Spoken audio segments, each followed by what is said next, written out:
دائما أبدا على حبيبك خير الخلق كلهم. فقد نبينا في خلق وفي خلق، فقد نبينا في خلق وفي خلق، ولم يدانوا في علم ولا كرم. مولاي صل وسلم دائما ابدا على حبیبک خیر الخلق كلهم. آمین. اللہ رب العزت ہم سب کا یہ اجتماعی درود پاک ہم سب کی طرف سے محبتاً توفتاً عاجزاً بارگاہ مصطفیٰ صلی اللہ علیہ وسلم میں پیش فرمائے، اور اس کا صدقہ رسول اللہ صلی اللہ علیہ وسلم ہم سب کو اپنی نوری نگاہ اور اپنی پاک توجہ عطا فرمائیں، تاکہ نگاہ مصطفیٰ صلی اللہ علیہ وسلم کا صدقہ ہمارے دلوں کو تزکیہ، طہارت، تقوی اور نور حاصل ہو، اور ہم اپنی زندگیاں اطیع اللہ اطیع رسول میں، حدود اللہ میں گزارنے والے بن جائیں، اور آخرت میں انشاءاللہ ہم سب شفاعت مصطفیٰ، رحمت مصطفیٰ، امت مصطفیٰ صلی اللہ علیہ وسلم کے حقدار بن جائیں۔ تو ہم یہاں اخروی خیرات لینے کے لیے، جنتی خیرات لینے کے لیے بیٹھے ہوئے ہیں۔ ہم جنتی سودا لینے آتے ہیں، ہم اللہ کی رضا اور نبی کی اتباع کا سودا لینے آتے ہیں۔ ہم کمائی، آخرت کی کمائی کرنا چاہتے ہیں، جنت کمانا چاہتے ہیں، اور اس کے لیے ہم در مصطفیٰ، نسبت مصطفیٰ حاصل کرنا، پانے کی کوشش کر رہے ہیں۔ نسبت مصطفیٰ ہوگی تو ہی اللہ کی رحمت اور جنت حاصل ہوگی۔ تو آپ نے دیکھا یہ سارا ایک سلسلہ ہوتا ہے۔ گھر بیٹھ کے انسان کہے کہ بیٹھے بٹھائے میں متقی بھی ہوں، امتی بھی ہوں، جنتی بھی ہوں، تو یہ خیالی پلاؤ ہوتا ہے، اس کی کوئی بھی حقیقت نہیں ہوتی۔ جو شیطان ہمیں جس میں وہ جکڑ کے رکھتا ہے، تو حقیقت یہی ہے کہ نسبت بھی کمانی ہے، جنت بھی کمانی ہے، ایمان بھی کمانا ہے، تقوی بھی کمانا ہے، نور بھی حاصل کرنا ہے، صراط المستقیم بھی ڈھونڈنا ہے، اور جہاد بھی کرنا ہے، اور امت محمدیہ کا عہدہ بھی نبھانا ہے۔ یہ سب کچھ ہم نے عملی طور پہ کرنا ہے، جو ہم پہلے تصوراتی صرف خیالی لے کر بیٹھے ہوئے تھے۔ عملی نسبت حاصل کرنے کے لیے رسول اللہ صلی اللہ علیہ وسلم کی حدیث مبارکہ سے نسبت اور خیرات لینی پڑتی ہے۔ تو ہم یہ جو کر رہے ہیں نا، یہ ہم اپنی آخرت کے لیے اور اپنی جنت کے لیے رسول اللہ صلی اللہ علیہ وسلم سے نسبت بنا رہے ہیں۔ اس کو کہتے ہیں امتی بننا۔ ہم دھیرے دھیرے اپنے اوپر رنگ چڑھا رہے ہیں۔ یہ ہے صبغۃ اللہ چڑھانا، نسبت مصطفیٰ سے رنگ لے کر، نسبت مصطفیٰ سے تعلق لے کر ہم اپنے اوپر رنگ چڑھا رہے ہیں۔ نسبت مصطفیٰ کا صدقہ ہم اپنے اوپر صبغۃ اللہ چڑھا رہے ہیں، اور یہی دیکھیں اللہ کو مطلوب ہے۔ اور اگر ہم نے یہ نہیں کیا، خالی نمازیں گھر بیٹھ کے پڑھتے رہے، قرآن ختم کرتے رہے، گھر بیٹھ کے کلمے پڑھتے رہے، تو وہ پھر کام نہیں آنا، کیونکہ اللہ نے جو کام دیا ہے وہ یہ تھا کہ تم نسبت مصطفیٰ پہلے امتی بنتے، پھر متقی بنتے، پھر جنتی بنتے۔ لیکن وہی جو میں آپ کو بار بار سمجھاتی ہوں، شیطان نے ہماری ترتیب بھی بدل دی ہوئی ہے، ترکیب بھی بدل دی ہوئی ہے، اور پھر تشکیل ہوئی نہیں، نہ تقوی کی تشکیل ہوئی ہے، نہ ایمان کی ہوئی ہے، تعمیر ہوئی نہیں، ہم ایمان والے بنے ہی نہیں۔ تو اب ہم واپس اپنی بنیادوں کی طرف آ رہے ہیں۔ آپ سمجھ رہے ہیں؟ میں تو آپ کو بنیادوں کی طرف لے کے آتی ہوں کہ پہلے اپنی جڑیں مضبوط کرو، رسول اللہ سے تعلق مضبوط کرو، اللہ سے تعلق مضبوط کرو، کلمے سے تعلق مضبوط کرو، صراط المستقیم سے تعلق مضبوط کرو گے تو ہی آگے جا کے نماز قائم ہوگی، تو ہی آگے جا کے روزے ہوں گے نفس کشی والے، تو ہی آگے جا کے پھر حج عمرہ قبول ہوگا. آپ نے تو پہلے ہی بہت اونچی پروازیں پکڑی ہوئی تھی. آپ بہت اونچی پروازوں پہ تھے کہ میں حج کر رہی حاجی تو میں جنتی. آپ سمجھ رہے ہو؟ آپ تو بے پر کے اڑ رہے تھے. آپ سمجھ رہے ہو؟ میں تو آپ کو حقیقت کی طرف کہتے ہیں نا، پہلے اپنے پاؤں زمین پہ لگانا سیکھو، پھر چلنا اور پھر اڑنا. ترتیب، میں آپ کی ترتیب بنا رہی ہوں کہ پہلے آپ طالب بنے، پھر طالب بن کے آئیں، پھر مرید بنے. یہ آپ طالب بن کے آئے ہیں نا کہ ہم نے کچھ حاصل کرنا ہے، طالب مصطفیٰ ہیں ہم. مرید بنے، اللہ کے مرید بنے، میں اللہ کی رضا حاصل کرنا چاہتا ہوں. تو پہلے طالب، پھر مرید، پھر اس کے بعد آپ سائل بنو، سائل بنو، پھر سائر بنو. اللہ کی طرف راستہ لو، سمت، اپنی سمت کا تعین کرو. کس سمت میں نے جانا ہے؟ صراط المستقیم کی طرف میں نے جانا ہے، بھلے میرے ساتھ کوئی جائے یا نہ جائے. پہلے تو آپ خاندان کو دیکھ کے چل رہے تھے نا، بلکہ ابھی بھی چل رہے ہیں. آپ سمجھ رہے ہو؟ تو پہلے تو آپ رشتہ دار اولاد کے ساتھ چل رہے تھے، اب آپ انعمت علیہم کے ساتھ چلنا چاہتے ہیں. چلنا چاہتے ہیں کہ نہیں؟ یہ میں شاید تصور کر رہی ہوں کہ آپ چلنا چاہتے ہیں، یا میں امید کر رہی ہوں. تو وہ تبھی ہوگا نا کہ جب آپ پہلے طالب بن کے آؤ گے در مصطفیٰ کے، پھر مرید بنو گے اللہ کے، پھر آپ سائر بنو گے کہ میں نے صراط المستقیم کی طرف سیدھا چلنا ہے، بھلے کوئی میرے ساتھ چلتا ہے یا نہ چلے، بھلے مجھے اس سے نقصان ہوتا ہے یا فائدہ، بھلے اس سے مجھے عزت ملتی ہے یا ذلت، چلنا میں نے سیدھا صراط المستقیم پر. یہ ہوتا ہے قبلہ رو ہونا. آپ نے تو صرف نماز ہی قبلہ رو سیکھی ہے نا، کہ جب نماز کا ٹائم ہو تو میں جائے نماز قبلہ رو بچھا لوں. آپ کو یہ نہیں پتا کہ حالی نماز قبلہ رو نہیں پڑھنی ہوتی، زندگی بھی قبلہ رو گزارنی ہے. جو ہمیں سمجھایا ہی نہیں گیا، جو ہمیں سکھایا ہی نہیں گیا، جو ہمیں بتایا ہی نہیں گیا کہ زندگی کو بھی قبلہ رو کرو. اس لیے ہم ساری زندگی بندگی نہیں کرتے.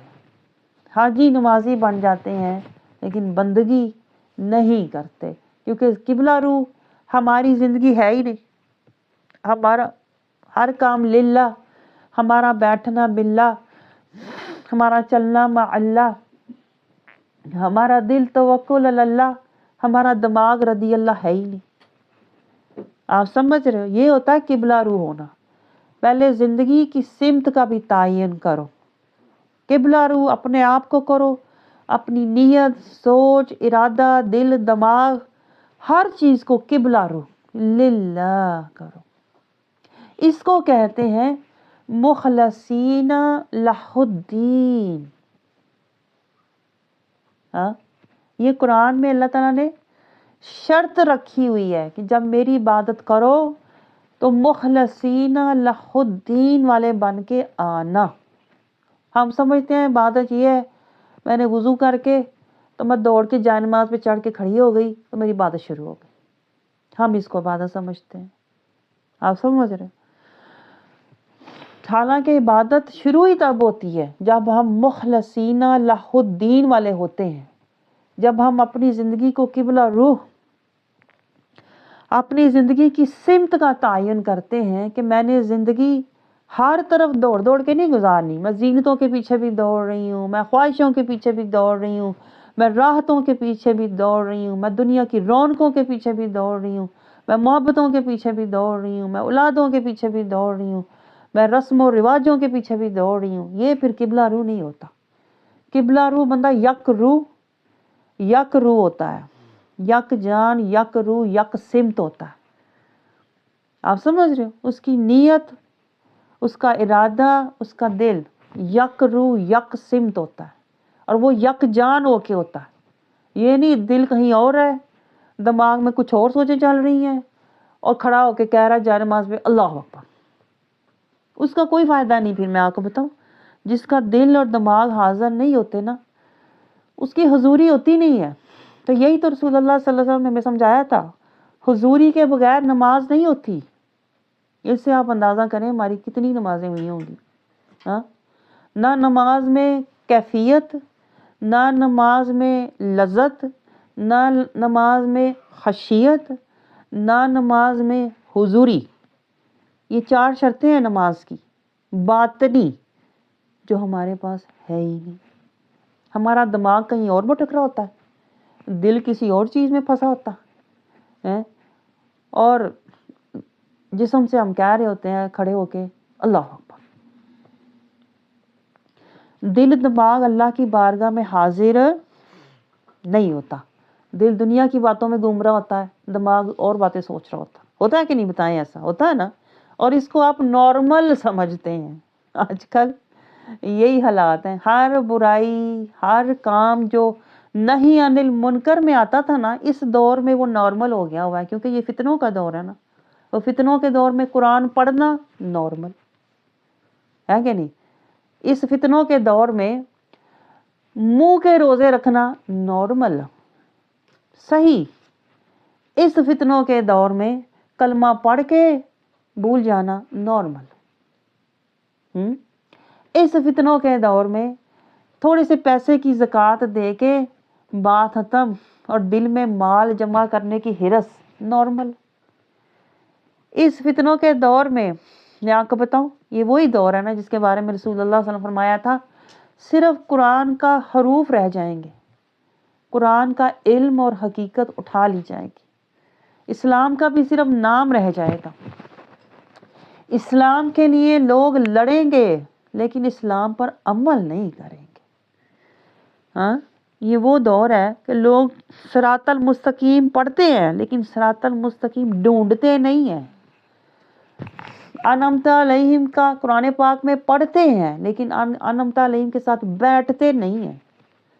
یعنی عمل ختم ہو گیا ہوا ہے اس دور میں.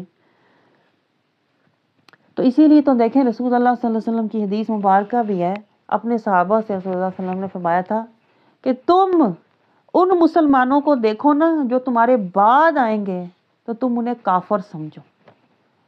یعنی جو ان کی حرکتیں ہوں گی نا اور عادتیں ہوں گی ساری کافرانہ، دنیا کی دوڑ، دنیا کی چاہت، دنیا کی خواہش، دنیا کے غم، دنیا جمع کرو، مال کماؤ، مال لگاؤ، مال لاؤ، دنیا سجاؤ، سب کچھ دنیا دنیا دنیا دنیا. تو جسے دنیا کی طلب ہوتی ہے، قرآن تو انہیں صاف کہتا ہے کہ یہ کافر ہیں جو دنیا لے کے خوش ہو کے بیٹھے ہوئے ہیں. مومن تو ہوتا ہی وہ ہے جو آخرت کا طلبگار ہوتا ہے.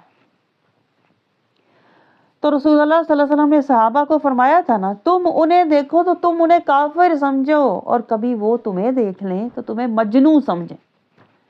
یعنی تمہاری یہ حالت ہے اللہ کی محبت میں اور میرے عشق میں اور اسلام کی تحفظ کے لیے، دین کی اقامت کے لیے تم اتنے فنا ہو کہ وہ تمہیں دیکھیں تو مجنون سمجھیں کہ انہیں دنیا کا ہوش ہی نہیں ہے. یہ تو ہر وقت بارگاہ مصطفیٰ صلی اللہ علیہ وسلم میں مجنونانہ، عاشقانہ، شمع کے گرد پروانہ، یہ تو مستانہ دیوانہ ہو کے بیٹھے رہتے ہیں، انہیں ہوش ہی نہیں ہے کہ کیا ہمارا گھر باہر ہے. ادھر صحابی گھر جاتے تھے، ادھر دوڑتے ہوئے تڑپتے ہوئے واپس بارگاہ مصطفیٰ میں صلی اللہ علیہ وسلم میں آ کر بیٹھ جاتے تھے، اور انہیں ایک لمحہ جو انہوں نے گزارا باہر لگتا تھا یہ صدیاں ہیں. اس طرح وہ تڑپ کے واپس بارگاہ مصطفیٰ صلی اللہ علیہ وسلم میں پروانوں کی طرح آتے تھے. آپ سمجھ رہے؟ تو دیکھیں یہ احادیث مبارکہ ان سے رسول اللہ صلی اللہ علیہ وسلم ارشاد فرما رہے ہوتے ہیں جو شمع رسالت کے پروانے ہوا کرتے تھے. ہم تو نفس اور شیطان کے ہاتھوں ہم تو پکڑے ہوئے لوگ ہیں اور دیوانے اور مست ہوئے پڑے ہیں، پتہ ہی نہیں، ہوش ہی نہیں کہ اللہ کے آگے پیش ہونا ہے اور صراط المستقیم پہ چلنا ہے. ہوش ہی نہیں آ رہی، اتنے بری طرح ہم جکڑے ہوئے پکڑے ہوئے ہیں. حدیث مبارکہ دیکھیے 38 ہمارے لیے مشعل راہ ہے یا ہونی چاہیے، ہمارے لیے نور ہونی چاہیے. اس حدیث مبارکہ سے ہمیں وہ ہمارے لیے یہ حدیث مبارکہ شمع بن جائے کہ ہمارے دلوں کو تزکیہ، طہارت اور تقوی کا نور ملے۔ لیکن یہ تبھی ہوگا نا اگر آپ کے دل سے پردے ہٹے ہوئے ہیں۔ یہ نقطہ نوٹ کریں، اگر دل پر جہالت، غفلت، ظلمت، منافقت اور دنیا کی زینتوں، راحتوں، سائشوں، محبتوں کے پردے نہیں ہیں تو آپ کو حدیث سے نور، تزکیہ، طہارت اور تقوی ملے گا۔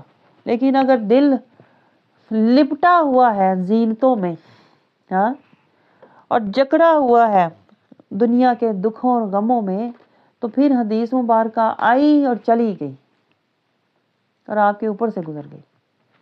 آپ سمجھ رہے ہیں؟ تو کوشش دیکھیں میری یہی ہوتی ہے، اسی لیے اس حدیث مبارک کی دیکھیں، یہ چوتھا یہ اس کی نشست ہے۔ چوتھی نشست کیوں اس ایک حدیث کی ہو رہی ہے؟ آپ سمجھ رہے کہ میں آپ کے ساتھ پڑھا کے نہیں گزر رہی، کیونکہ مجھے پتہ ہے آپ اس لیول پہ نہیں ہیں جہاں یہ حدیث ہے۔ تو اس لیے آپ کو اس لیول تک لاتے لاتے، آپ کے پردے ہٹاتے ہٹاتے، آپ کو جگاتے جگاتے، آپ کو در مصطفیٰ سے ملاتے ملاتے اس حدیث کی 4 نشستیں ہو گئیں۔ اس درد میں ہوئی، میرے اس درد میں کہ یا اللہ یہ حدیث مبارکہ آ گئی، اب ان کا دل بھی آ جائے۔ حدیث تو تشریف فرما ہے، حدیث کا دیکھیں سماعت کرنا ایسے ہی ہے جیسے ہم رسول اللہ صلی اللہ علیہ وسلم کی صحبت مبارکہ میں بیٹھے ہوئے۔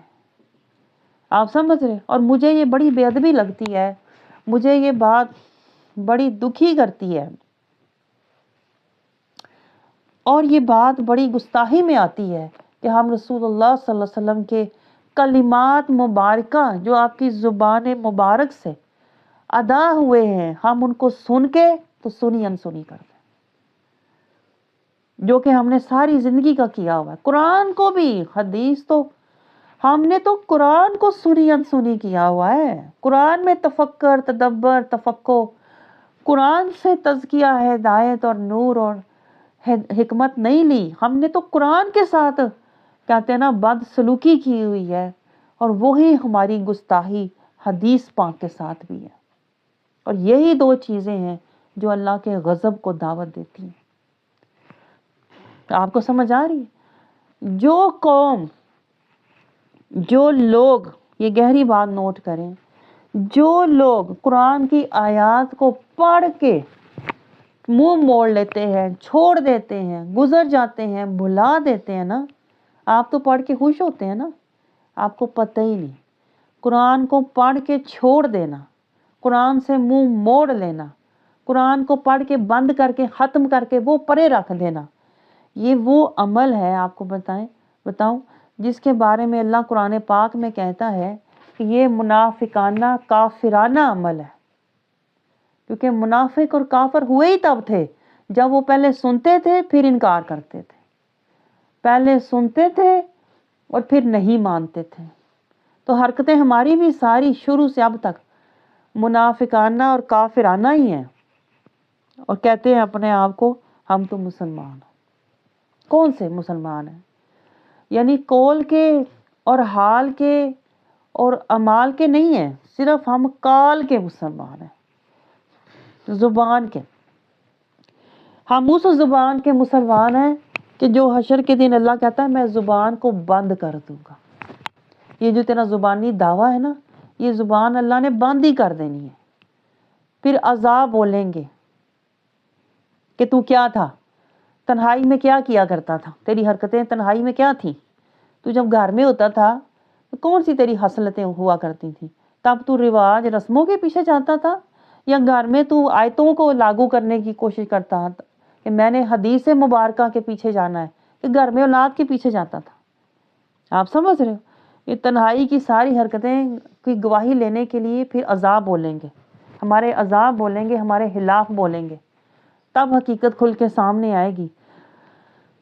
تو اس شرمندگی سے بچانے کے لیے آپ کے ساتھ یہ مجاہدہ تزکیہ، نفس کشی کی کوشش جاری ہے۔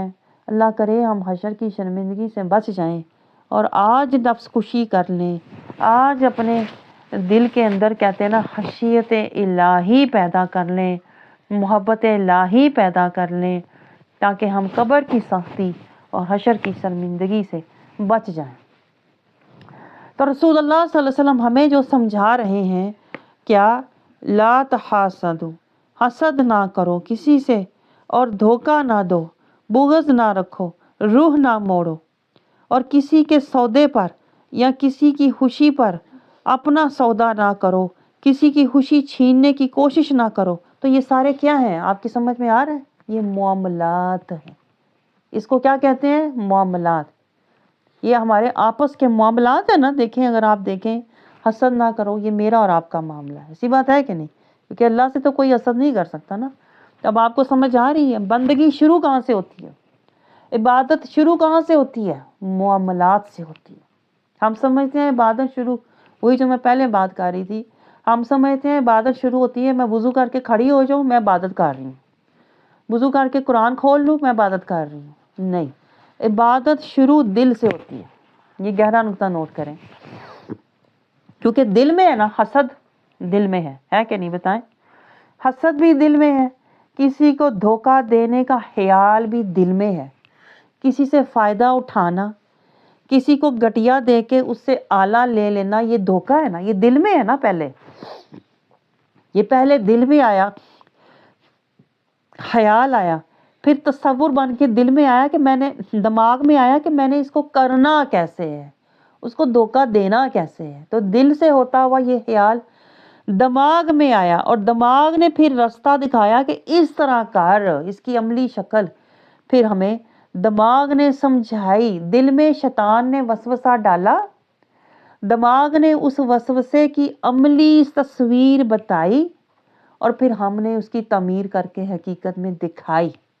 جب ہم نے یہ کیا، کسی کو دھوکہ دیا، کسی سے حسد کیا، تو ہم نے بندگی کو چھوڑ دیا، ہم نے تقویٰ کو چھوڑ دیا، ہم نے صراط المستقیم کو چھوڑ دیا۔ تو یہی تو اصل عبادت ہے۔ آپ کو سمجھ آ رہی ہے؟ آج ہماری عبادتیں کھوکھلی کیوں ہیں؟ آج ہماری عبادتوں میں، نمازوں میں لذت کیوں نہیں آتی؟ فوکس کیوں نہیں ہوتا اللہ کی طرف؟ آج ہماری نمازوں میں کیفیت کیوں نہیں آتی؟ ہم نماز ایسے پڑھ رہے ہوتے ہیں جیسے دوڑ رہے ہیں نماز سے، فٹافٹ نماز ختم کرنے، وہی جیسے قرآن ختم کرتے ہیں فٹافٹ، ایسے ہی فٹافٹ نماز ختم کرنے کی ہم کوشش کرتے ہیں کہ نہیں؟ بلکہ شورٹ کرنے کی کوشش کرتے ہیں، تو میں چھوڑ ہی دوں، سنتے ہیں، نفل بھی چھوڑ دوں اور بس فرض پڑھ لوں، بس فرض پورا ہو جائے۔ ہم نے اپنے اوپر خود ہی اتنی چیز فرض بنا لی ہوئی، اتنی سی فرض ہے میرے اوپر۔ تو میں آپ کو بتاؤں، اگر فرض ہی آپ نبھانے والے ہیں نا، تو فرض کھانا پتہ کتنا فرض ہے؟ صرف 3 لقمے۔ آپ مجھے بتائیں، کھانا ہم نے فرض پہ رکھا ہوا ہے؟ کھانے کے بھی 3 لقمے کھا کے دوڑ جایا کرو نا کہ فرض پورا ہو گیا۔ کھانے پہ تو نہیں اس طرح کرتے، کھانے میں تو بڑے ذائقے دار، بڑے رنگ، بڑی ڈشیں، بڑے مزے لے لے کے، اور ڈفرینٹ طریقوں کی ڈشیں، ڈفرینٹ ذائقے۔ وہاں تو نہیں سوچتے کہ میں تو کھا کے بھی تو فرض ہی پورا کرنا ہے، تو 3 لقمے لے کے تو میں چلی جاؤں، الحمدللہ، بات ختم۔ جیسے ہم نے نماز کا فرض 4 فرض پڑھ لیے، بات ختم، قرآن کو صرف پڑھ لیا، بات ختم۔ تو کھانے کو بھی اسی طرح ختم کیا کرو نا، 3 لقمے لے کے چلے جایا کرو۔ یہ ہے ہمارا حال، ڈبل سٹینڈرڈ۔ دین کے معاملے میں ہم نے بالکل کہتے ہیں نا زیرو پہ، اور دنیا کے معاملے میں ہم وہ پتہ نہیں کہاں سے کہاں 100 سے بھی اوپر پہنچ گئے ہیں۔ دنیا کی ہماری ترقی اور دین کی تنزلی ہو رہی ہے، حالانکہ اللہ نے کہا تھا دنیا قلیل ہے۔ آپ میری باتیں سمجھ رہے ہیں؟ دنیا کو اللہ نے کہا تھا قلیل رکھو، منیمم رکھو، اور دین کو اللہ نے کہا تھا پورے کے پورے اس میں داخل ہی ہو جاؤ، انٹر، اس میں کہتے ہیں نا انٹر یور سیلف، اپنے آپ کو پورے کا پورا دینی بناؤ، دنیاوی نہ بناؤ۔ آج ہم پورے کے پورے دنیاوی ہیں کہ نہیں؟ لباس دنیا کا، سٹائل دنیا کا، ہاں، اور پھر ڈیزائن اور کپڑا اور ہر چیز دنیا کا۔ کوئی مجھے بتائیں آپ نے اپنا ڈیزائن اور سٹائل دینی رکھا ہو کہ میں نے یہ نسبت مصطفیٰ سے لباس پہننا ہے، شرعی لباس پہننا ہے، میں نے شرعی فیشن کرنا ہے۔ ہم دنیاوی فیشن کرتے ہیں، شرعی فیشن نہیں کرتے۔ شرعی فیشن کرنا ہے سادگی عاجزی والا لباس پہننا ہے.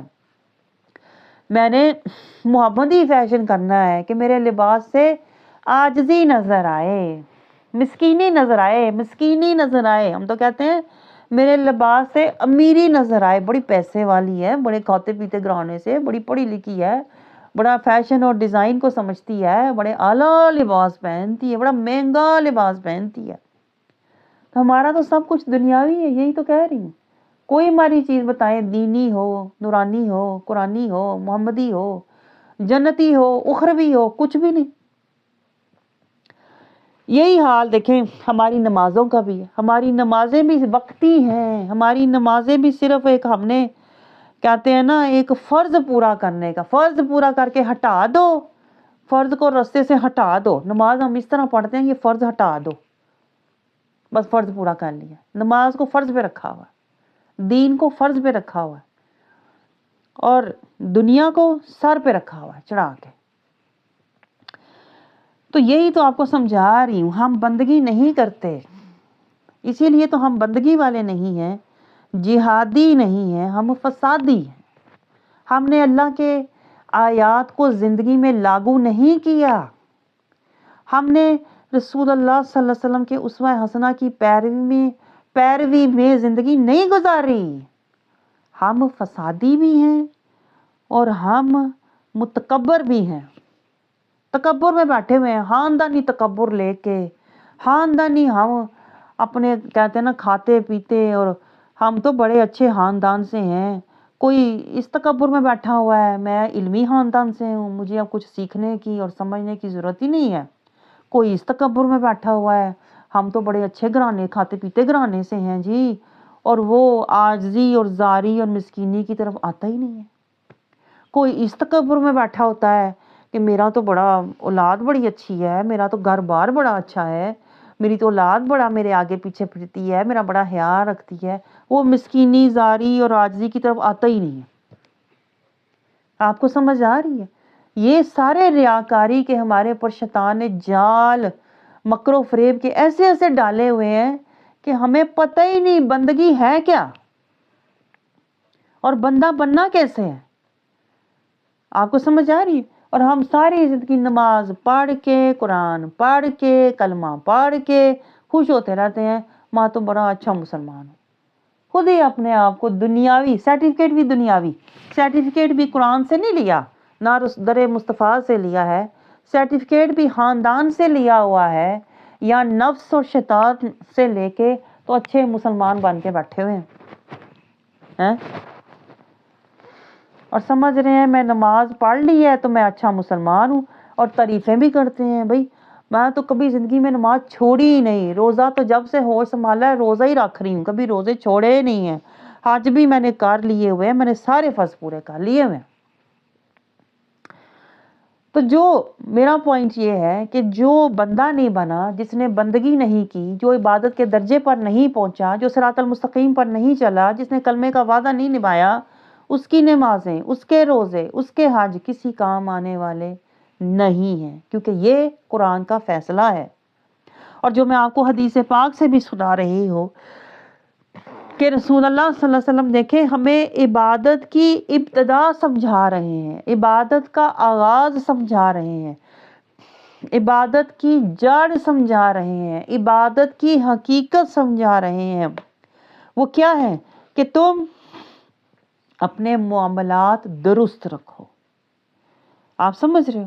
اپنے جذبات کو درست رکھو, اپنے خیالات کو درست رکھو, اپنی ترجیحات کو درست رکھو, اور اپنی ایک دوسرے سے توقعات کو بھی درست رکھو.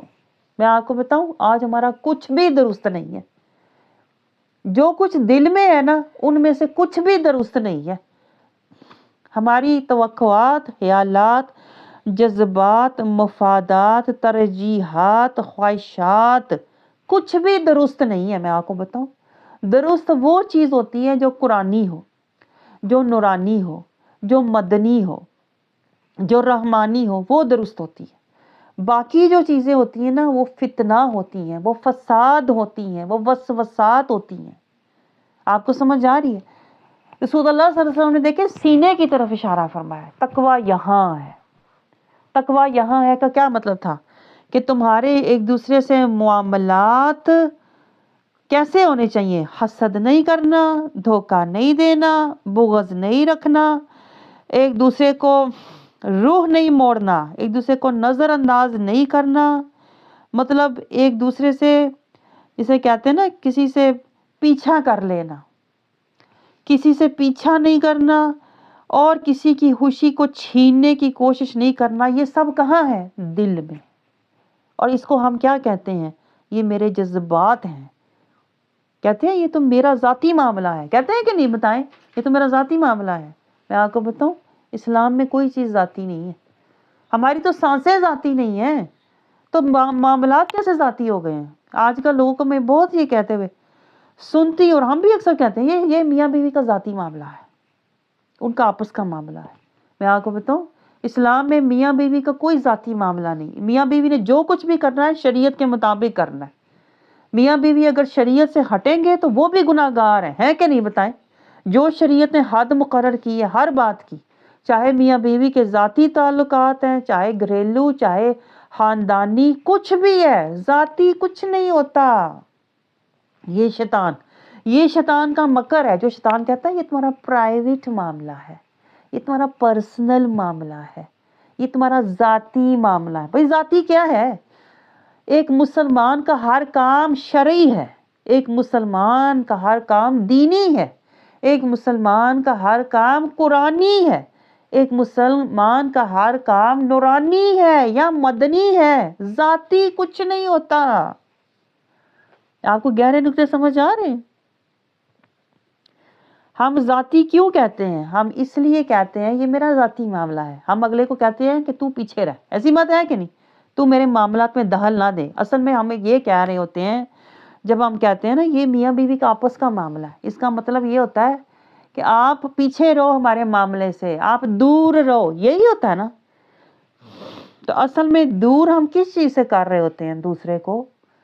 اس سے کر رہے ہوتے ہیں کہ ہمارے جذبات اور ہمارے خیالات قرآنی نہیں ہوتے، اس لیے ہم دوسرے کو دور کر رہے ہوتے ہیں اپنے آپ سے۔ آپ سوچیں اگر ہم صحیح مسلمان ہوتے، اگر ہم صحیح دینی ہوتے، قرآنی ہوتے، نورانی ہوتے، مدنی ہوتے، جس طرح رسول اللہ صلی اللہ علیہ وسلم نے سمجھایا ہے، ایک دوسرے سے حسد نہ کرو، دھوکہ نہ دو، کسی کے بارے میں بغض نہ رکھو، برا خیال نہ رکھو، ایک دوسرے کی خوشی کو خراب نہ کرو، آپس میں بھائی بھائی بن کے رہو، کسی کی جان مال اور عزت پر حملہ نہ کرو، تو آپ مجھے بتاؤ آپ کبھی کہتے ہیں یہ میرا ذاتی معاملہ ہے، میری عزت ہے، تیری عزت ہے؟ نہیں۔ ایک مسلمان دوسرے کے ساتھ دیوار کی طرح ہوتا ہے، اس کی خوشی غم، اس کی زندگی کے دکھ سکھ کا ساتھی ہوتا ہے، ذاتی کچھ نہیں ہوتا کہ میں چھپا چھپا کے چیزیں رکھوں، میں دوسروں سے پردے رکھوں، میں دوسروں کو نہ اپنے معاملے بتاؤں۔ یہ ہم کیوں چھپاتے ہیں؟ یہ آپ سوچیں ذرا بات۔ ہم اس لیے چھپا رہے ہوتے ہیں کہ ہمیں دوسرے پر اعتماد نہیں ہوتا۔ یہ جو ہمارے ساتھ بیٹھی ہوئی یہ میرے ساتھ تو بیٹھی ہوئی ہے، ہم کہتے ہیں یہ ساتھ تو میرے ہے پر اس کا میرا ساتھ نہیں ہے۔ گہرا نقطہ نوٹ کریں، یہ میرے پاس تو ہے لیکن میرے دل کے پاس نہیں ہے۔ معاملہ تو یہ ہوتا ہے اصل میں، ہے کہ نہیں؟ بتائیں، آپ خود سوچیں، یہ معاملہ ہے نا۔ کوئی ہمارے پاس تو ہوتا ہے لیکن دل کے پاس نہیں ہوتا، ساتھ تو بیٹھا ہوتا ہے لیکن ساتھ ہوتا نہیں، اصل میں زندگی میں ساتھ نہیں ہوتا، دکھ سکھ میں ساتھ نہیں ہوتا۔ اس کی وجہ کیا ہے؟ ان سب کی وجہ یہ ہے کہ ہم حقیقی مسلمان ہے ہی نہیں۔ جو مسلمان کی تعریف اور جو مسلمان کی شان رسول اللہ صلی اللہ علیہ وسلم بتا رہے ہیں، ہم اس پر عمل کرتے ہی نہیں ہیں، ہم اس پر پورے اترتے ہی نہیں ہیں۔ ہم تو دلوں میں بغض رکھ کے، دلوں میں کینے رکھ کے، دلوں میں حسد رکھ کے، دلوں میں نفرت رکھ کے، دلوں میں ریاکاری رکھ کے، دلوں میں دکھاوا رکھ کے، دلوں میں مفاد رکھ کے، مطلب رکھ کے، ظاہری طور پر ایک دوسرے کی عزت بھی کرتے ہیں اور ساتھ بھی بیٹھتے ہیں۔ تو یہ کیا ہے؟ یہ سب ہمارا بیٹھنا ملنا جو ہے یہ خراب ہو گیا ہوا ہے۔ کیوں خراب ہو گیا ہوا ہے؟ کیونکہ دل خراب ہے نا۔ آپ کو سمجھ آ رہی ہے؟ جیسے ہمارا قرآن پڑھنے سے ہمیں ہسارا ہی ملتا ہے، قرآن سے ہدایت نہیں مل رہی، کیونکہ دل میں تقوی نہیں ہے، تزکیہ نہیں ہے، طہارت نہیں ہے، نور نہیں ہے، اس لیے قرآن سے بھی کچھ نہیں مل رہا۔ آپ کو سمجھ آ رہی ہے؟ اس لیے ہم مل کر بھی ہمارے دل نہیں مل رہے، ہم ساتھ بیٹھ کر بھی ایک دوسرے کے دکھ سکھ کے ساتھی نہیں بنتے، ایک دوسرے کے پاس ہو کے بھی ہم ایک دوسرے کی عزت کا پاس نہیں کرتے۔ آپ سمجھ رہے ہو؟ اس کی بات پتہ چل جائے میں باہر جا کے بتاؤں، اس کی کوئی بات مجھے صحیح نہیں لگی میں باہر جا کے بتاؤں، میں دوسروں کو بتاؤں، دوسروں کو سناؤں، اس کے خلاف اور بھڑکاؤں، اس بات کو اول پھیلاؤں، اس بات کو آگے تک لے کے جاؤں، اس سے جا کے پھر دوسروں سے جا کے چار اور ملاؤں، یہ کہاں کی بہنیں ہیں؟ یہ تو دکھاوا ہے، یہ تو ریاکاری ہے پھر بیٹھنا۔ آپ سمجھ رہے ہو؟ جب دل ہی نہیں بیٹھے، جب دل ہی نہ بیٹھے تو پھر وہاں بیٹھنا جو ہے وہ ایسا ہی ہے کہ بندہ بیٹھ کے بھی ہر چیز چھپاتا ہے، اپنی عزت بچاتا ہے، کیونکہ دل نہیں بیٹھے ہوئے، دل نہیں ملے ہوئے، تو یہ بیٹھنا پھر مومنانہ نہیں ہوتا، منافقانہ ہوتا ہے کہ نہیں بتائیں؟ اور ایسا ملنا بھی دکھاوا ہوتا ہے، یہ حق کا تواصل بالحق و تواصل بالصبر والا راستہ نہیں ہوتا، یہ دکھاوا ہوتا ہے کہ نہیں بتائیں؟ یہ میں آپ کو اس حدیث مبارکہ سے بتا رہی ہوں جو رسول اللہ صلی اللہ علیہ وسلم فرما رہے ہیں کہ حسد نہ کرو، دھوکہ نہ دو۔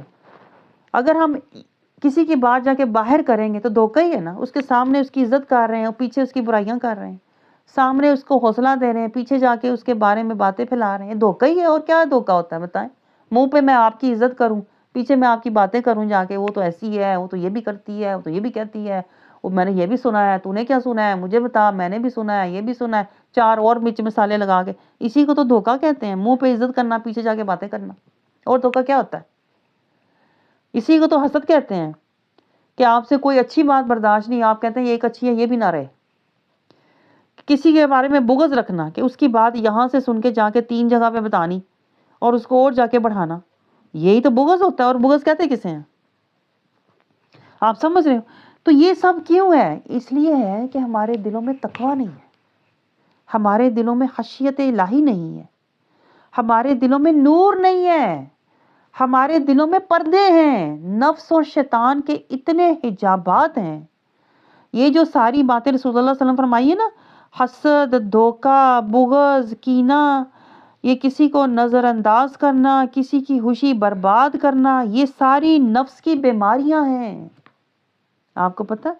یہ نفس امارہ کی بیماریاں ہیں، یہ سارے نفس کے حجابات ہیں۔ جس کے دل پر یہ نفسی حجابات، ان کو نفسی بیماریاں کہا جاتا ہے۔ آپ سمجھ رہے ہیں؟ جس کے اندر یہ نفسی بیماریاں ہوتی ہیں نا، اس کا دل قلب مریض ہوتا ہے، اس کا قلب جو ہوتا ہے نا وہ مریض ہے، وہ اندھا ہے، وہ مردہ ہے، اور اس کو نفس خبیثہ کہا جاتا ہے۔ جب اس کے پاس موت کے فرشتے آئیں گے نا تو موت کے فرشتے اسے یہ نہیں کہیں گے حاجی نمازی چل، نہیں، اسے کہیں گے نفس خبیثہ چل، نکل، تیری مدت پوری ہو گئی۔ نفس خبیثہ کہہ کے پکاریں گے اس کو، جس نے اپنے اندر یہ خباثتیں رکھی ہوئی ہیں، حسد، کینہ، بغض، ریاکاری، نفرت، تکبر، دکھاوا، دھوکہ دینا، جھوٹ بولنا، جس نے یہ بیماریاں اندر چھپا کر، آج ہم کہتے ہیں میری نیت اللہ جانتا ہے۔ میں آپ کو بتاؤں، آپ کی نیت آپ کے قول اور فعل سے عیاں ہو جاتی ہے۔ آپ کو سمجھ آ رہی ہے؟ اور رسول اللہ صلی اللہ علیہ وسلم نے کیا فرمایا تھا؟ مومن کی فراست سے ڈرو، کیونکہ مومن اللہ کے نور سے دیکھتا ہے۔ مومن اللہ کے نور سے دیکھتا ہے، اندر آر پار دیکھ لیتا ہے مومن۔ اور ہم سمجھ رہے ہوتے ہیں کہ ہم بغض لے کے بیٹھے رہیں گے، کینہ لے کے بیٹھے رہیں گے، ہم اپنے اندر ریاکاری لے کے بیٹھے رہیں گے، نہیں پتہ چلے گا۔ میں آپ کو بتاؤں، ایک مومن کو سب نظر آ جاتا ہے۔ اور اسی طرح رسول اللہ صلی اللہ علیہ وسلم کی بارگاہ میں بھی دیکھیں منافق بیٹھا کرتے تھے، اور رسول اللہ صلی اللہ علیہ وسلم چونکہ اظہار نہیں کرتے تھے نا، اظہار نہیں کرتے تھے زبان سے، تو وہ منافق لوگ یہ سمجھتے تھے کہ انہیں تو کچھ پتہ ہی نہیں چلتا، اور باہر جا کے کہتے تھے انہیں کیا پتہ چلے، یہ تو جو ہم کہتے ہیں فٹافٹ مان لیتے ہیں، جو ہم کہہ دیتے ہیں اس پہ یقین کر لیتے ہیں. یہ تو کان ہے. الٹا رسول اللہ صلی اللہ علیہ وسلم کو استغفر اللہ باہر جا کے برے ناموں سے پکارا کریں. یہ تو سنی سنائی پہ یقین کر لیتے ہیں, انہیں تو جو بھی کہہ دو مان لیں گے. یہ تو کان ہے, یہ تو سنی سنائی ہے, انہیں کیا پتا ہمارے حالوں کا, ہمارے دلوں میں منافقت چھپی ہوئی ہے. لیکن رسول اللہ صلی اللہ علیہ وسلم کی نگاہ تو وہ نگاہ تھی جو آر پار دیکھے, جو آسمان کو دیکھے تو جنتیں دیکھ لے, جو زمین کی طرف نظر کریں تو قبر کے اندر کا حال دیکھ لے. کیا وہ منافقوں کے دلوں کا حال نہیں جانتے تھے؟ جانتے تھے, لیکن پردہ پوشی فرماتے تھے, نظر انداز کرتے تھے کہ شاید انہیں میرے نور سے کچھ نور مل جائے تو ان کی حماستیں دھل جائیں, ان کی بیماریاں ختم ہو جائیں.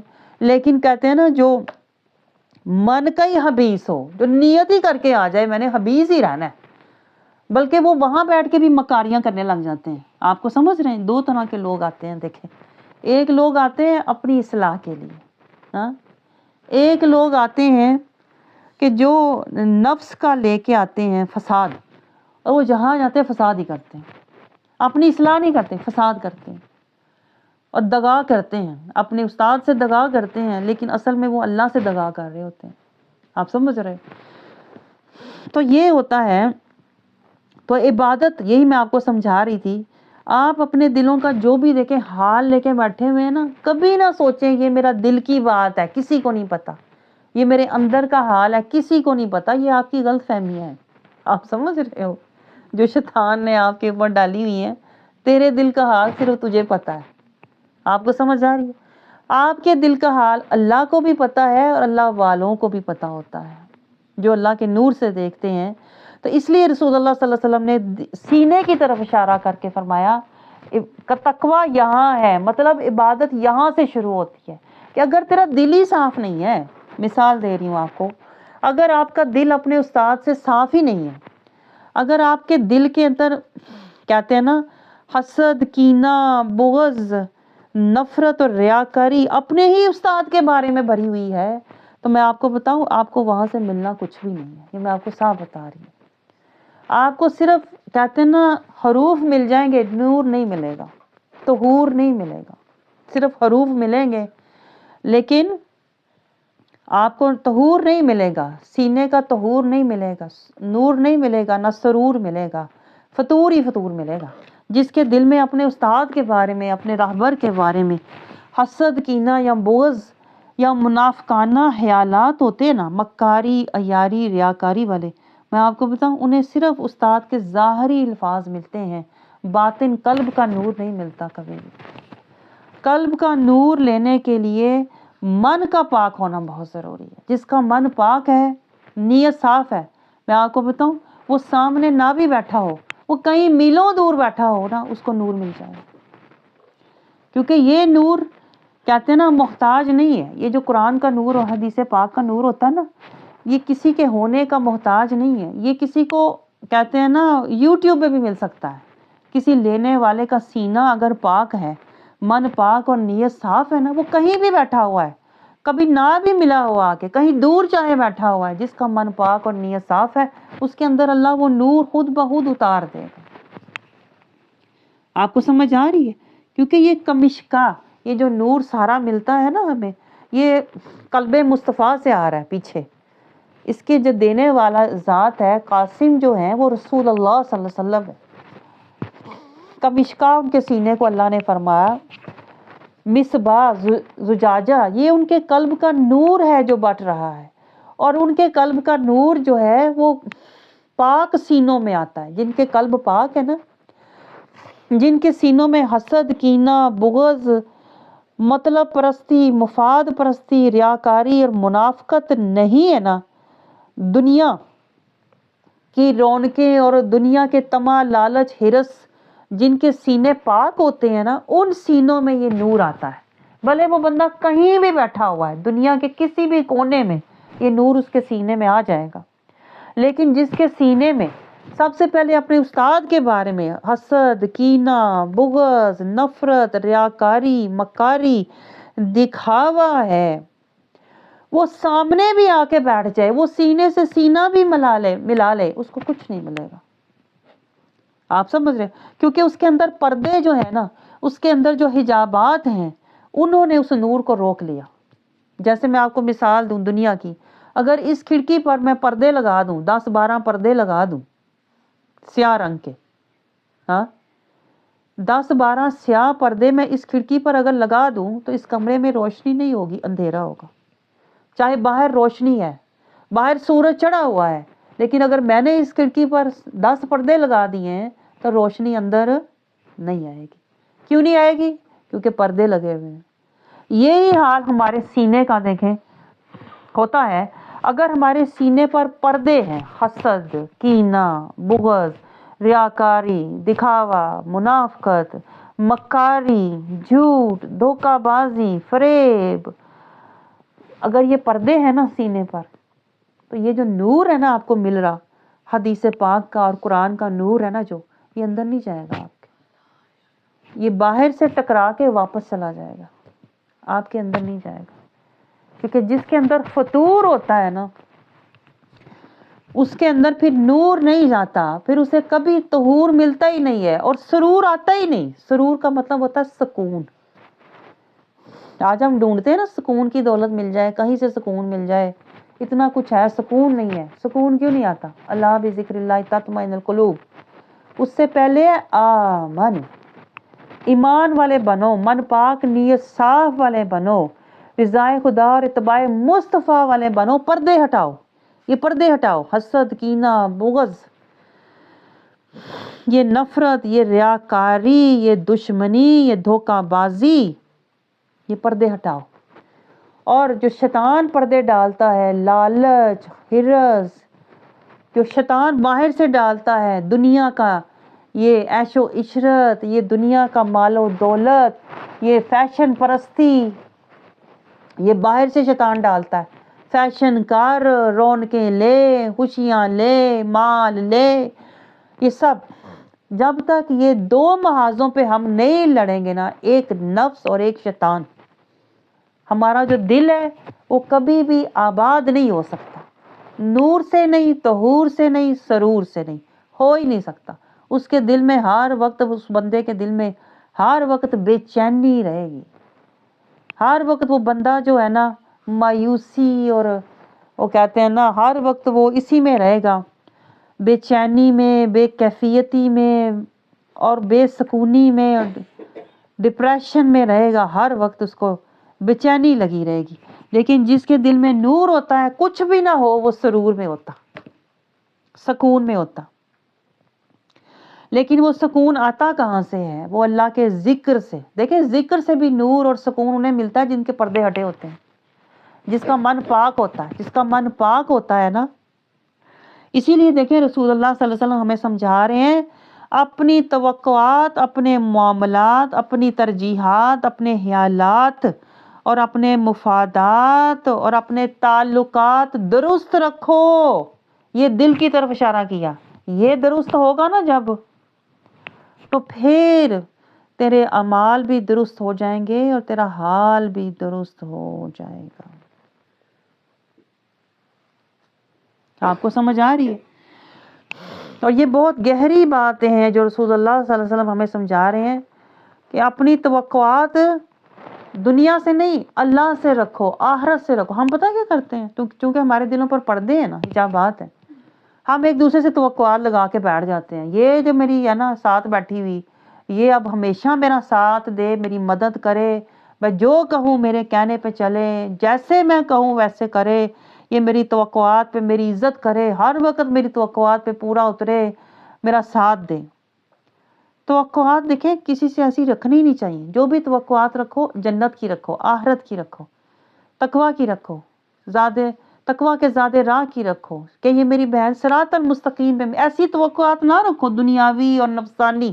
ہماری تو ساری توقعات ایک دوسرے سے دنیاوی، نفسانی اور شیطانی ہوتی ہیں. اے میرا ساتھ دے گی، میں جھوٹ بولوں سچ بولوں، میں جہاں جاؤں گی میرے ساتھ جائے گی، میں جہاں مرضی اس کو لے جاؤں، جو مرضی کہوں، جو مرضی کروں.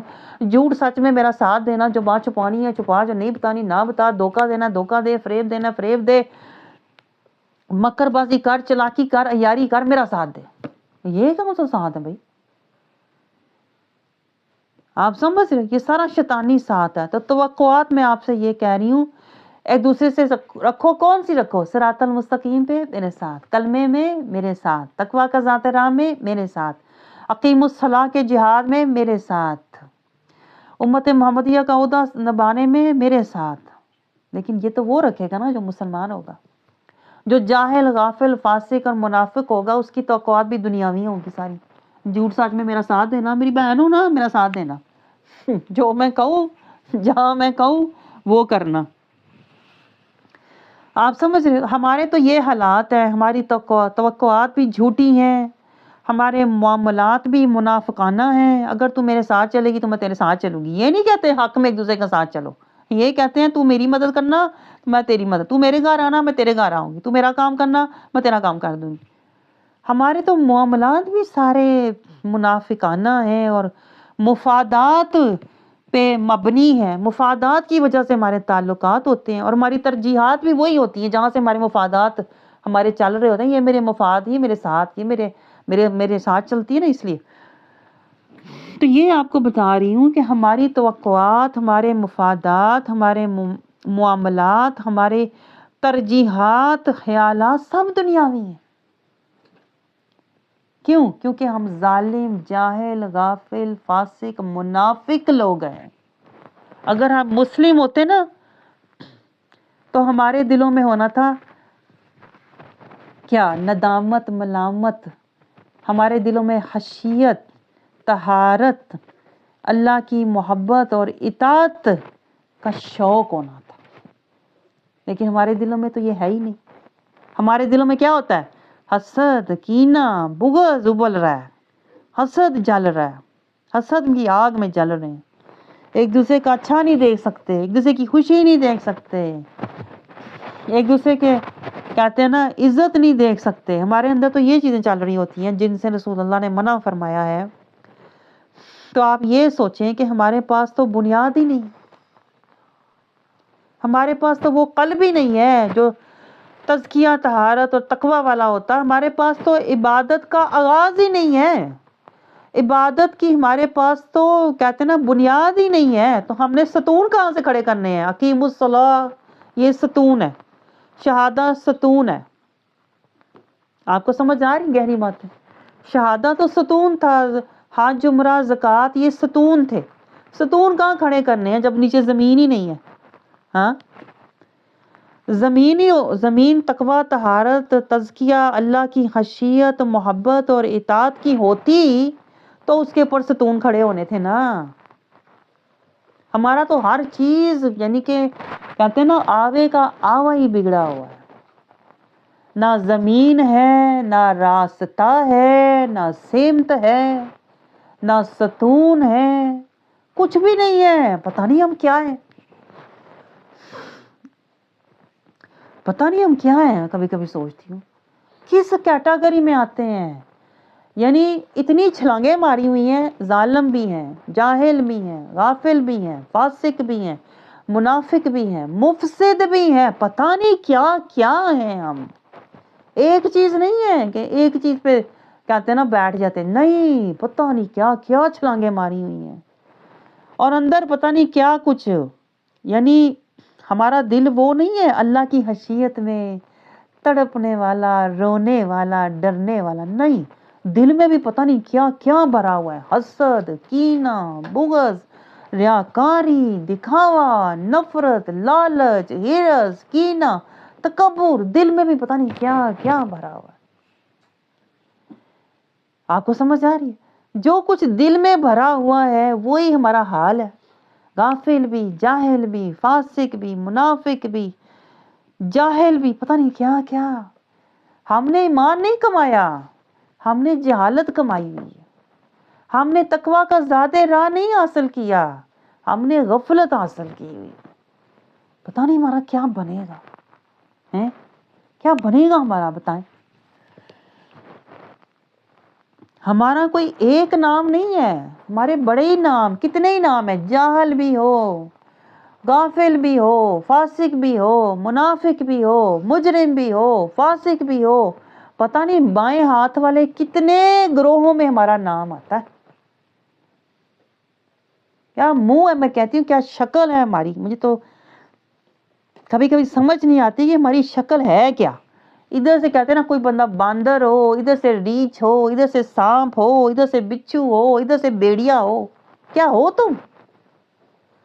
ایک شکل بھی نہیں ہے. میں آپ کو بتاؤں ہماری ایک حیت بھی نہیں ہے. آپ کبھی اپنا اصلی چہرہ دیکھ لینا.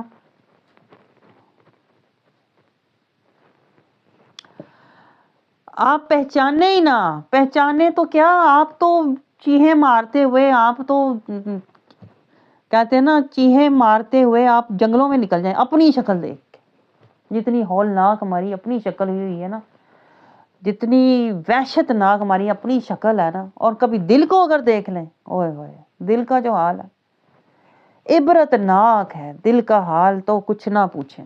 جو دل کا ہمارے حال ہے نا، وہ اب دنیا میں ہمارا حال ہو رہا ہے. پوری دنیا میں مسلمانوں کے ساتھ کیا ہو رہا ہے بتائیں؟ مسلمانوں کو کیا مل رہا ہے؟ ذلتیں مسلمانوں کو مل رہی ہیں، نفرتیں مسلمانوں کو مل رہی ہیں. ہر جگہ مسلمانوں کو دہشت گرد اور پتہ نہیں کیا کیا ہر طرح کی ذلت ان کو مل رہی ہے. کیونکہ دل کا حال ذلت والا ہے. خیالات، مفادات، معاملات، یہ سب ذلت والے ہم نے لیے ہوئے ہیں، عزت والے نہیں لیے ہوئے کہ التقویٰ لے لیتے، طہارت لے لیتے، خشیت لے لیتے، اللہ کی محبت لے لیتے. نہیں، عزت والا سودا تو ہم نے لیا ہی نہیں نا. ہم نے دل کو دیا ہوا ہے سب کچھ ذلت والا، ذلیل کرنے والی چیزیں لی ہوئی ہیں ہم نے. کیا؟ حسد، کینہ، بغض، تکبر، لالچ، ہرس، ریاکاری، دکھاوا، مکاری، عیاری، چال بازی. ذلت والا سودا تو ہم نے لیا نا دل میں، تو اللہ نے دنیا میں بھی ہمیں ذلت ہی دے دی. جو سودا لیا جاؤ پھر. آپ کو سمجھ آ رہی ہے گہری باتیں؟ تو رسول اللہ صلی اللہ علیہ وسلم ہمیں یہی سمجھا رہے ہیں، عبادت دل سے، تقوی سے، قلب سے شروع ہوتی ہے. جب تم قلب امارہ کی بیماریوں کو نفس کشی سے، ذکر سے ضربیں لگا کے دور کرو گے، نفس امارہ نفس ملہمہ بنے گا، پھر لوامہ بنے گا، پھر نفس مطمئنہ بنے گا. یہ نفس مطمئنہ کی رسول اللہ صلی اللہ علیہ وسلم ہمیں نصیحت فرما رہے ہیں. آپس میں بائی بائی بن جاؤ، ایک دوسرے کی خوشی دیکھ کے خوش ہو،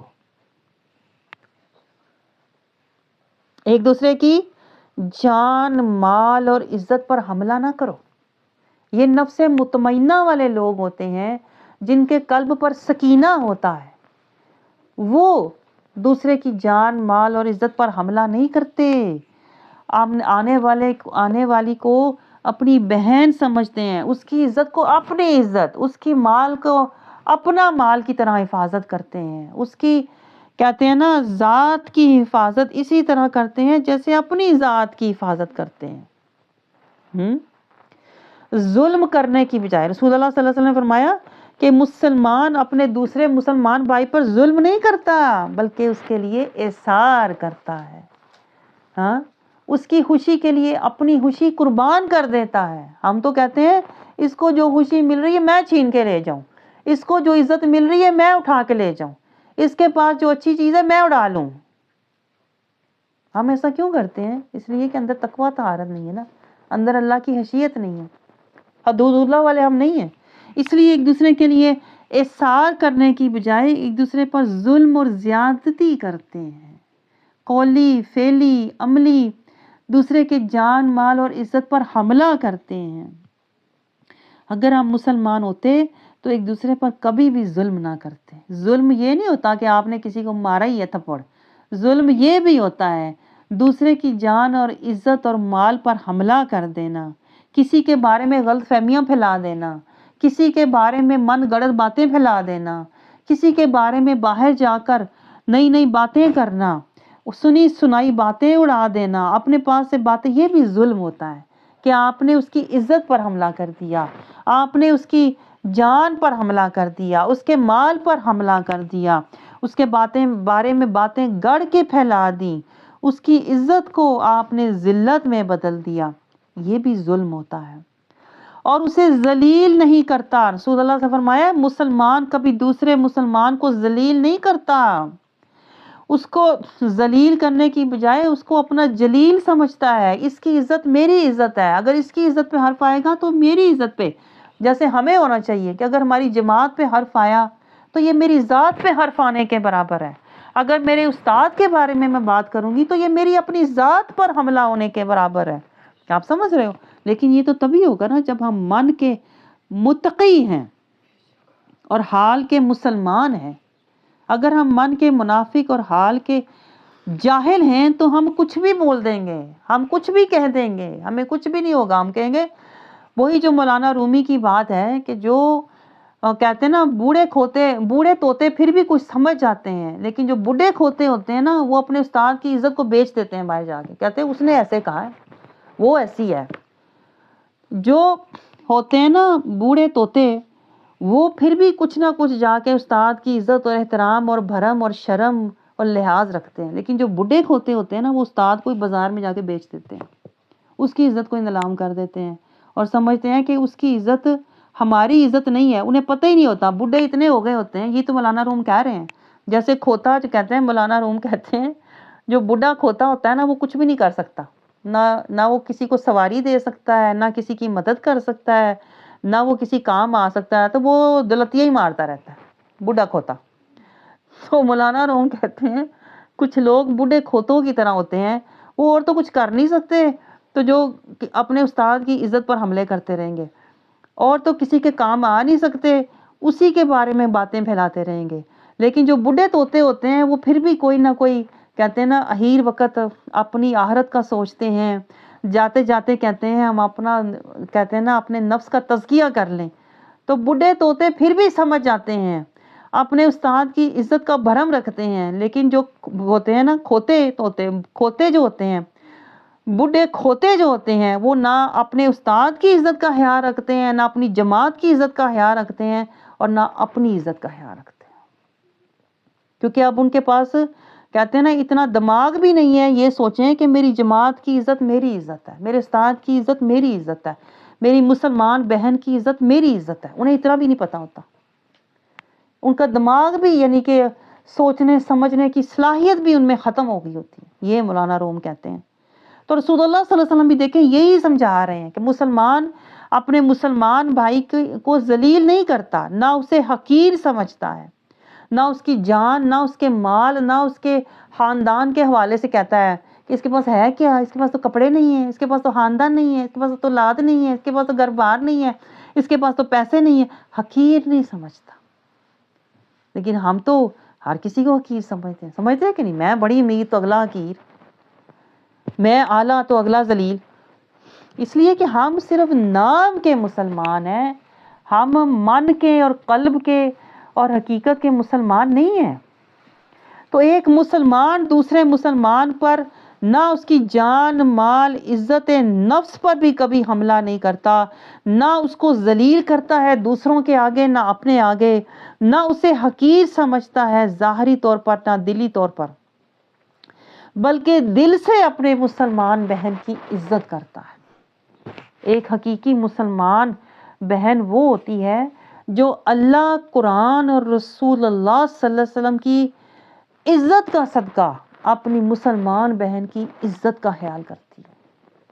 لیکن آپ مجھے بتائیں جسے اللہ کا حیا نہ ہو, جس کے دل میں تقوی نہ ہو, جسے صراط المستقیم کا جس کے پاس راستہ نہ ہو, جس کے پاس رسول اللہ صلی اللہ علیہ وسلم کا اسوہ حسنہ نہ ہو, وہ کبھی بھی نہ اللہ کا حیا کرتا ہے, نہ قرآن کا حیا کرتا ہے, نہ رسول کی حیا کرتا ہے, نہ اپنے استاد کا حیا کرتا ہے, اور نہ ہی وہ اپنے مسلمان بہن کا حیا کرتا ہے کہ میں اس کی عزت کو اپنی عزت جانوں, اس کے مال کی اپنے مال کی طرح حفاظت کروں, اس کے گھر بار اور آل اولاد کو اپنے گھر بار اور آل اولاد کی طرح اہم جانوں اور محبت کروں. دیکھیں رسول اللہ صلی اللہ علیہ وسلم نے اینڈ پہ ہمیں کیا سمجھایا, کسی مسلمان کے لیے یہ برائی کافی ہے, یعنی یہ برائی بہت بڑی ہے رسول اللہ کی نظر میں, کہ اگر وہ اپنے مسلمان بھائی کو حقیر سمجھے. آج ہم حقیر سمجھتے ہیں کہ نہیں بتائیں, فلانی کو تو آتا ہی کچھ نہیں, فلانی تو گاؤں کی ہے، اسے تو پتہ ہی کچھ نہیں، وہ تو سیدھی سادھی ہے، وہ تو پڑھی لکھی نہیں ہے، وہ تو بیوقوف ہے، وہ تو جاہل ہے، اسے تو گاڑی نہیں چلانی آتی، اسے تو انگلش نہیں بولنی آتی، اسے تو کپڑے نہیں پہننے آتے، اسے تو رہنا نہیں آتا، اس کے پاس ہے کیا؟ حقیر سمجھتے ہیں کہ نہیں؟ یہ سارے حقارت کے پہلو ہیں۔ اگر ہم کسی کو حقارت کی نظر سے دیکھتے ہیں، حقارت کی نظر بھی کسی پر اگر ہم ڈالتے ہیں نا، تو ہم نہ مسلمان رہتے ہیں نہ متقی رہتے ہیں، تو پھر بندگی تو ختم ہو گئی نا، پیچھے کیا رہ گیا؟ دکھاوا رہ گیا۔ دل میں تقویٰ ہے، مطلب دل میں کسی کو حقیر نہ، ہم سمجھ رہے ہوتے ہیں میرے تو دل میں ہے نا، اسے تو پتہ نہیں ہے نا، منہ پہ تو میں عزت کر رہی ہوں اس کی، منہ پہ تو میں اس کو بہن بہن باجی باجی کہہ رہی ہوں، منہ پہ تو میں اس کو بڑا پیار کر رہی ہوں، لیکن میں آپ کو بتاؤں، آپ کا ظاہر تو وہ بندہ دیکھ رہا ہے، لیکن میں آپ کو بتاؤں آپ کا دل اللہ دیکھ رہا ہے۔ تو جہاں اللہ دیکھ رہا ہے، اگر وہاں حباست ہے، وہاں منافقت ہے، تو اس کا مطلب ہے آپ کے پاس نہ تقویٰ ہے نہ بندگی ہے، تو پھر امتی بھی آپ نہیں رہے۔ جس کے پاس تقویٰ نہیں، بندگی نہیں، وہ امتی بھی نہیں رہا، اس کی نمازیں بے اثر بے اجر ہوں گی۔ پھر یہ رسول اللہ صلی اللہ علیہ وسلم نے فرمایا یہ برائی کافی ہے، یعنی یہ ایک برائی تیری ہر نیکی پر حاوی ہو جائے گی، کیا؟ کہ تو اپنے کسی مسلمان بھائی کو حقارت کی نظر سے، اور ہم تو اس کو عادت بنائی، ہماری تو یہ عادت ہے کہ نہیں؟ اسی لیے تو میں بتا رہی ہوں آج آپ کو کہ ہماری عبادتوں میں لذت کیوں نہیں ہے، ہماری نمازوں میں خشیت کیوں نہیں ہے، ہمارے قرآن پڑھنے میں تزکیہ طہارت اور ہدایت کیوں نہیں ہے؟ کیونکہ دل میں تقویٰ نہیں ہے، دل میں اللہ کی خشیت نہیں ہے، اس لیے ہماری نمازوں میں لذت نہیں ہے۔ ہم ایک دوسرے کو اسی نظر سے دیکھ رہے ہوتے ہیں کہ میں اس کو ذلیل کروں، میں اس کو حقیر سمجھوں، میں اس پر ظلم کروں، میں اس کا حق ماروں، کسی نہ کسی طرح حسد، کینہ، بغض، دھوکہ، ریاکاری، تکبر، نفرت، حقارت، دلوں میں ہم نے یہ سب بسایا ہوتا ہے۔ اسی لیے دل کا گھر پھر نور سے آباد نہیں ہوتا، اس من میں حق مولا نہیں بستا، آ کے اللہ نہیں اس دل میں بستا، جس دل میں نفس بسا ہو، نفس اور شیطان کے ڈیرے جہاں ہوتے ہیں نا، وہاں اللہ اور حق کے پھیرے نہیں ہوتے، پھر وہاں نور کے پھیرے نہیں ہوتے، جہاں نفس اور شیطان کے ڈیرے ہوتے ہیں۔ یہ گہری بات نوٹ کریں آپ۔ پھر آخر پہ دیکھیں رسول اللہ صلی اللہ علیہ وسلم نے ہمیں سمجھایا، ایک مسلمان پر دوسرے کا خون اور اس کا مال اور عزت اور اس کی عزت حرام ہے۔ آپ مجھے بتائیں یہ حرام کام ہم کرتے ہیں کہ نہیں؟ ہم تو بڑے آرام سے کرتے ہیں حرام کام، ہم تو بڑا بے لگام ہو کے کرتے ہیں، بلکہ دوسروں کو بھی کہتے ہیں تو بھی شامل ہو جا، میں بھی اس کی باتیں کر رہی ہوں، تو بھی کر، مجھے بھی 2 پتہ چلی ہیں، 4 تو بھی بتا، آپ گپ شپ کریں، آؤ بیٹھ کے، آؤ ایک دوسرے سے بیٹھ کے اپنے تعلقات مضبوط کریں، کسی کی باتیں کر کے اپنے تعلقات مضبوط کریں۔ وہ مجھے ہر بات بتاتی ہے، ہر بات بتا دو کسی کو، کسی کی جان مال اور عزت پر جب ہم حملہ کرتے ہیں نا، تو میں آپ کو بتاؤں ہم اپنے ہی ایمان پر حملہ کر رہے ہوتے ہیں اصل میں۔ ہاں رسول اللہ صلی اللہ علیہ وسلم نے دیکھیں یہ آخری خطبے میں فرمایا تھا، آپ کو اتنی فکر تھی، دیکھیں یہ گہرا نقطہ نوٹ کریں، رسول اللہ صلی اللہ علیہ وسلم کو اتنی فکر تھی اس بات کی، یعنی آپ فرمایا بھی کرتے تھے کہ تمہارے پاس دنیا تو بہت ہوگی، مجھے دنیا کی کمی کا ڈر نہیں ہے تمہارے سے، مجھے ایمان کا ڈر ہے، ایمان نہیں ہوگا تمہارے پاس، تقویٰ ہی نہیں ہوگا تو ایمان کہاں سے آنا ہے؟ تقویٰ ہوتا تو ایمان ہوتا نا۔ اور تقویٰ کہتے کسے ہیں؟ حدود اللہ، میں اپنی حد میں رہوں، آپ اپنی حد میں رہو، اس کو کہتے ہیں حدود اللہ۔ اور حدود میں بندہ تب رہتا ہے جب دل میں خشیت اللہ ہو، دل میں اللہ کی خشیت ہو تو بدن حدود اللہ والا ہوتا ہے، زبان بھی پھر حدود اللہ والی ہوتی ہے۔ ہم تو کسی کے جانے کی دیر ہے، کسی کے پیچھے اس کے اگلے پچھلے سارے نکال کے لے آتے ہیں، اس کی برائیاں، اس کے گھر کی باتیں، خاندان کی باتیں، اولاد کی باتیں ساری ڈسکس کرتے ہیں اور اس کو حقیر بنا کے پیش کرتے ہیں، یہ نہیں کہ اس کی عزت کے لیے کر رہے ہوتے ہیں، حقارت کے لیے، یہ بھی اس کے ساتھ ہو گیا، یہ بھی ہو گیا، یہ بھی نہ رہا، وہ بھی نہ رہا، یہ بھی نہ رہا، اب یہ حالات ہیں، اب ایسے حالات ہیں، ایسی ہی ہے نا، حالات ایسے ہیں اس کے، اس لیے یہ ایسی ہے. حقارت کی نظر سے بات کر رہے ہوتے ہیں، عزت کی نظر سے نہیں کر رہے ہوتے. آپ سمجھ رہے ہو؟ اسی لیے پھر دیکھیں آخری خطبے تک رسول اللہ کو فکر تھی. رسول اللہ صلی اللہ علیہ وسلم نے آخری دن تک، آخری خطبے تک یہ بات فرمائی کہ بھائی جس طرح آج کا یہ دن، یہ عرفات کا دن، یہ حج کا دن، یہ عزت اور شان والا ہے نا تمہاری نظر میں. عرفات کا دن کتنی عزت والا ہے، حج کے دن کی کتنی حرمت ہے. رسول اللہ نے فرمایا اتنی ہی عزت اور شان ایک مومن کی دوسرے مومن کے لیے ہونی چاہیے. جس طرح آج کا یہ دن، یہ مہینہ، یہ وقت اہم ہے نا، یہ جگہ اہم ہے، عرفات کا میدان اہم ہے، اسی طرح ایک مومن دوسرے مومن کی عزت اور جان اور مال کو اسی طرح اہم سمجھتا ہے، عزت والا سمجھتا ہے، شان والا سمجھتا ہے. کبھی بھی اس کی جان، مال اور عزت پر حملہ نہیں کرتا.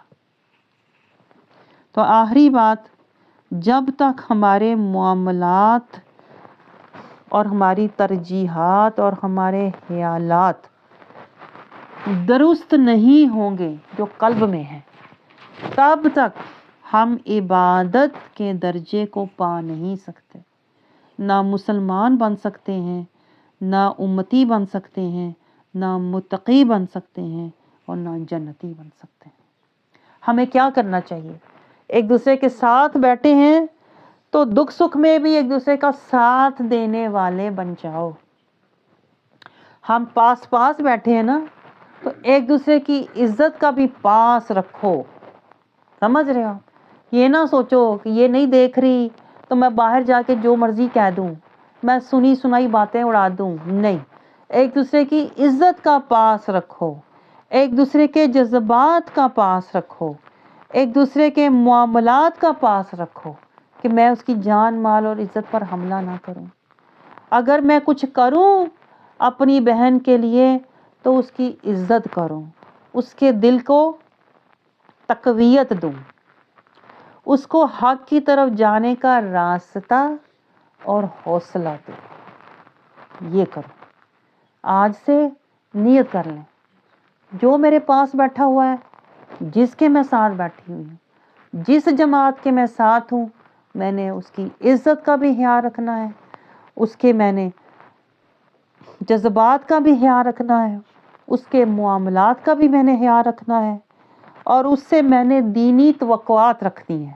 ہم دین میں، صراط المستقیم میں، تواصی بالحق میں، تواصی بالصبر میں ایک دوسرے کے ساتھ چلیں گے، ایک دوسرے کی جان، مال اور عزت کا خیال کریں گے، ایک دوسرے کو تقویت، حوصلہ، عزت اور خوشی دیں گے، تاکہ اللہ ہمیں دلوں میں تقویٰ دے دے، ہمیں اللہ متقی بنا دے.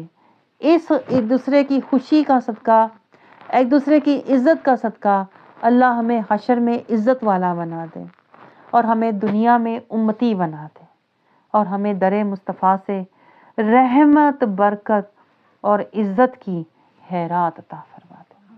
آمین ثم آمین.